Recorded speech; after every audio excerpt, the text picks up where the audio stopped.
Good evening, ladies and gentlemen. Rapid Chess here with the video of the day, and today I will show you some quick endgame.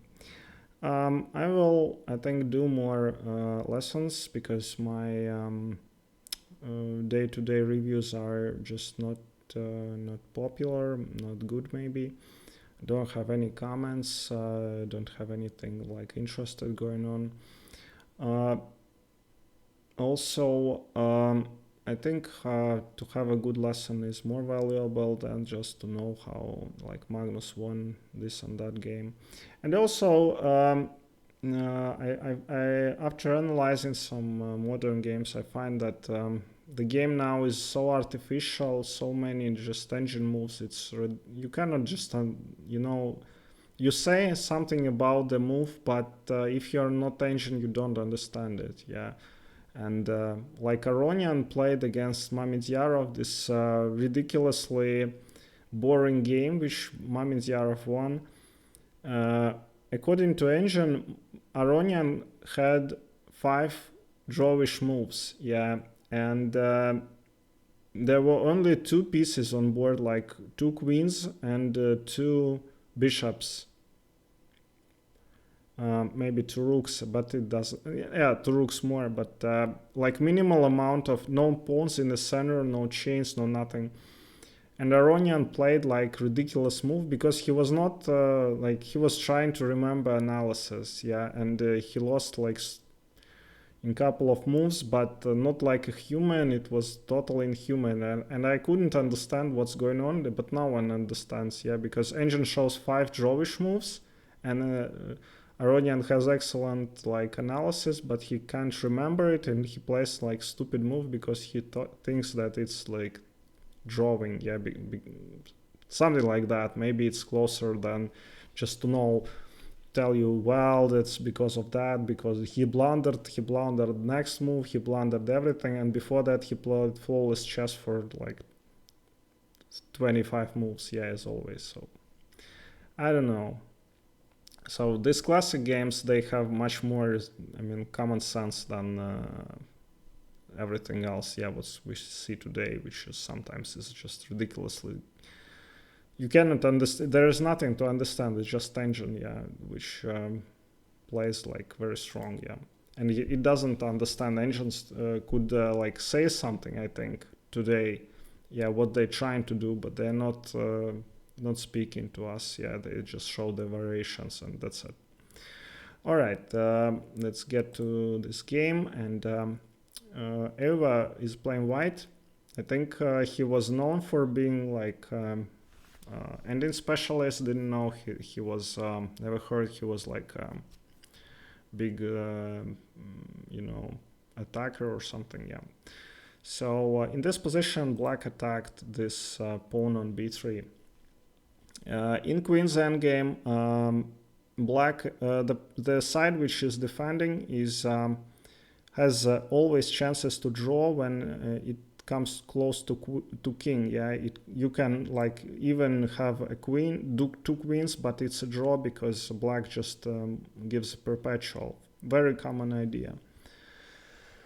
Second idea is to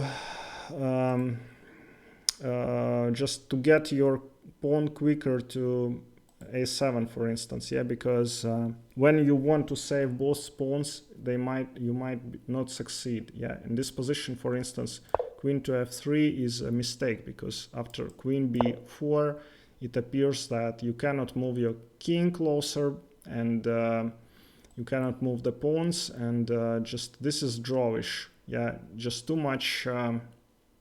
If white plays a5, so obviously queen will take on a5.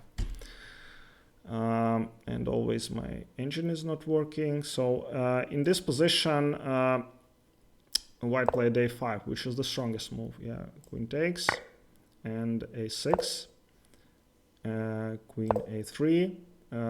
Just when you're playing with against the passed pawn, you want to keep your rook or queen behind the pawn.